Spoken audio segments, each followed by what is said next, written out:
Hi Ramu, welcome to our show. Hi. Okay. The first thing I really want to ask you is that it was really gutsy of you to reveal the film's footage the way you did as a promo. How did you think of doing that? You see, pretty much everyone knows what the film is about. Normally, in a promo, we always tend to say what it's about. Since I thought already they know it's about the 26/11 attacks, 10 people came and this and that. And then, of course, Kasab hanged. More or less, you know it from the beginning to the end. So I thought if I show how it's been made, the tone and the feel of the film, that it will have a far better impact compared to just to tell them what it's about. Right. And so it got 1 lakh views, right? In the first 7 minutes, something like that. 1 million views. Yeah, 1 million, Yeah, that was awesome. Yeah. Yeah. So it worked. I think so, yeah. You know, I know that you're a very fearless filmmaker, Ramu, the kind of cinema you made so far. Yet, with a subject like this, there's fear on a couple of levels. One is, how do people who are affected by it, riling up emotions, the wounds are still open. Second is backlash of general people like political parties and Janta at large. So, these two, how did you handle these two aspects? See, the main being, I feel, definitely there are 3-4 elements to it. One element as far as I have not suggested any conspiracy theories. I have not suggested things which are not in the public domain. The most authorized sources like the documented facts of what the police officers have testified, and also what was meant in the charge sheet with Kasab's confession, which is a part of the charge sheet. So my sources are all very, very authentic. And then, of course, eyewitness accounts who happen to be at those places when the attacks happened. So as long as this was taken, and pretty much everyone is on the same page about who they were, why they came, what they did. So I don't think there's an element of controversy there at all associated in that sense. Which is also the reason why I think the censor board completely without cuts. Right. But you believe there's a problem releasing it in UAE? There's some censorship? I believe so. I mean, I won't be knowing the reasons for why they banned it in Dubai. Because it's released in Oman and Bahrain and other places. Only in Dubai, I hear it's banned. Ramu, in the movie, there's a point where we see a slight hint of remorse and regret in Kasab when he's on his knee and he's weeping. How do you think of that part?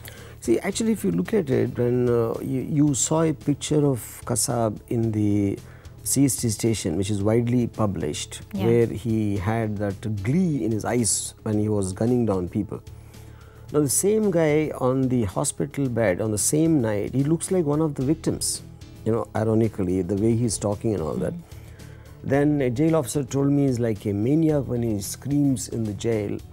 It's scary to watch him sometimes, Then the same guy broke down when he saw the other terrorist bodies.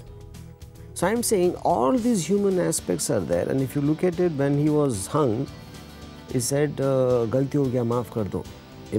And he was regretting. So I'm saying because every act, anybody does it at the point of time of what he feels and believes in at that time, which is not necessarily the truth later.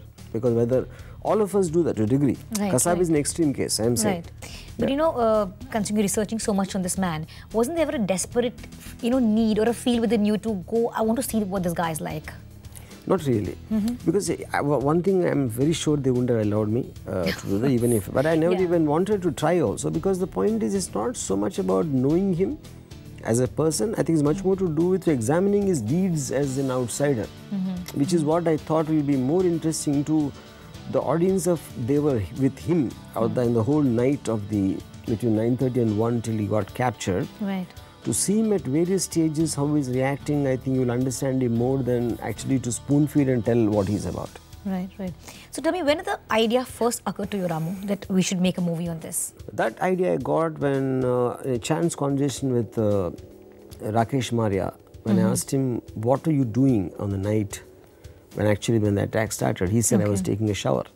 Oh yeah, we saw that. I thought that was the most dramatic moment for me. The head of police at that point of time taking a shower when the biggest attack ever on Indian soil happened, And it is those elements and how his wife asked him to come. And as he said, as he came out, all my 3 phones started ringing at the same time.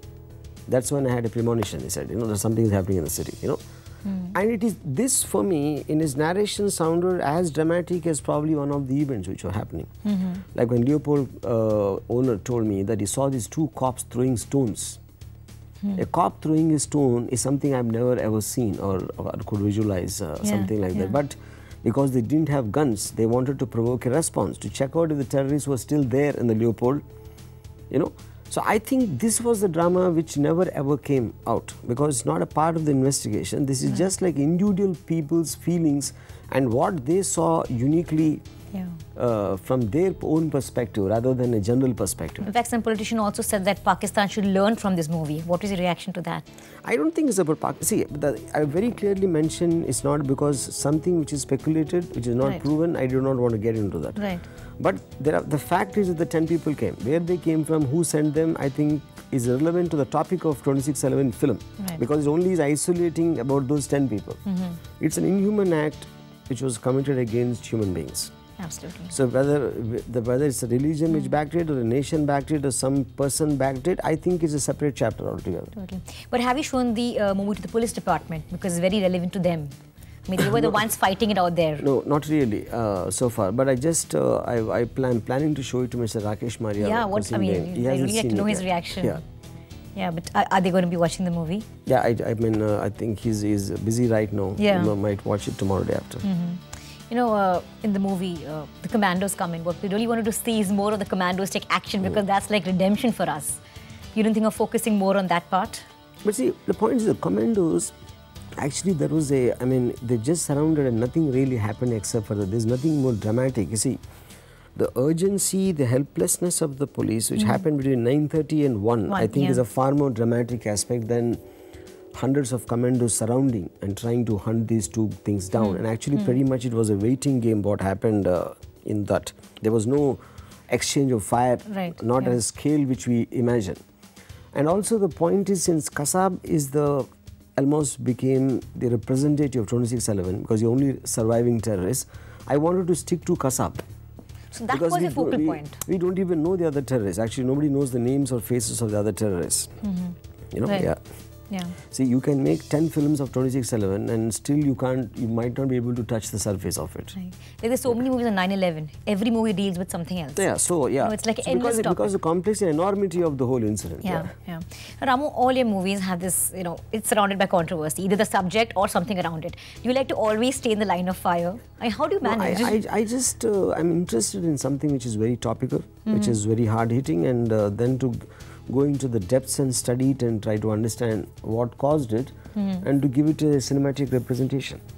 And the first time we hear of you taking your movie to a film festival, that's a change for See, that's Ramu. actually not me because I don't believe in festivals and award. That is something the producer wanted to When is the last time you attended an award function? I never ever attended. Never ever? No, I think maybe some 12-13 years back.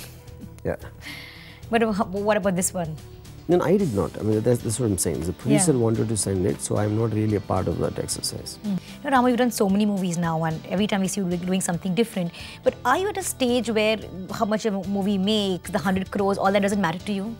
Somewhere you've been said that, acknowledgement doesn't matter to me. Is it true as a creative person? I never said anything like that. I said as a filmmaker, I'm interested in a subject matter. I'm passionate about to make a film. That will be my driving force. And obviously, any filmmaker, if he's spending a year or so in making the film, his desire would be that as many people as possible would see it, which is, of course, about box office. My intention is for the people to see it and react to it, in whichever opinions, whatever they have. But since filmmaking is a very expensive proposition, obviously, it goes without saying that it has to make back its money or maybe gain a certain profit for whoever is concerned. But for me, that's more my primary thing is that people react to it, because I don't follow a safe path or a formula film having maybe item song or something, whatever they think will assure a return of investment. That doesn't excite me. It's like craving for that, the 100 crore, No, I don't have that. I don't have a blockbuster I've never had that. I mean, you face that. Your movies have been big hits in the past. That's okay, but they happen. See, that's not my intention. Yeah, that's what I'm saying. Yeah. No, recently we were talking to Anurag Kashyap and Manoj Bajpayee, and we were talking about the time they started out their career and knowing you. And they say, we love the Ramu of 10 years ago, but we can't connect with the Ramu of now. Yeah. What do you say to that? That's fine, that's your opinion. Everyone has an opinion, and so I don't want to say anything about anyone. Yeah. But have you seen the movies, the kind of movies that Anurag makes? I really loved Gangs of Wasseypur, and I messaged him and Manoj. I don't have a problem with them, they have a problem with me. Okay, and you have launched a lot of talent in the industry, Ramu. What do you think of the new kids today? I really don't see many films because I mostly watch foreign films, so I really don't know much about them. Yeah. So you haven't caught up the films of last year, because last year people say it's like a landmark in Bollywood with the kind of cinema that we have, with the Barfi, with the Kahani. Have you caught up with any of those movies? No, it's not that I don't want to talk about any particular films, but I generally have a tendency to, obviously the time is limited, I'm busy making films so much. And whenever I have time, I tend to catch mostly foreign films and Hollywood. Yeah. How many times you watch your own films? I don't watch. After the final mixing is over, I never watch a film. Do you go to the theatre and watch it? No. When I know I can't do anything about it anymore, I just lose interest in that. Yeah. You know, you have a great body of work, Ramu, and that's why I want to ask you this question. That every time the Oscars happen, every year we come back to the same discussion as to why don't Indian movies make a cut today? As a filmmaker with that much of work, what do you think? Why don't we? See, I think it's a fallacy to think we're anywhere near that kind of a standard, okay, of Oscar. And I think we might be making, so we call ourselves the second largest, film making country. Now, a Lagan will come once in a blue moon, but let us not forget even Lagan lost out to a Bosnian film. I didn't even know a country called Bosnia exists till then, till I saw No Man's Land. Oscars, yeah. So I think our standard, some films might have done, might be very good and all that, but I don't think we feature anywhere in comparison. But we do have subjects, Ramu. We do have good subjects. We don't have the brains. I don't think it's about subject. I don't think we have the brains to compete with that kind of a thing. See, the most expensive films, they will make Inception, and which will just completely change boundaries. You can't even begin to understand how it can be possible. Avatar, and we will make Kambak Tishka and all that, the most expensive films. Okay, fine. It is catered to a market. I'm understanding that, So I don't believe just because you give 1,000 crores, anybody in Bombay, any of us directors can think like Avatar. That comes from a brain. It doesn't come from budgets. That's epic thing. No, that comes from the genius of James Cameron. Okay. So that kind of a brain, just because somebody gives you 2,000 crores also, you can't make that. Yeah. Either you have the idea or you don't. You have the brains or not. That's it. Yeah.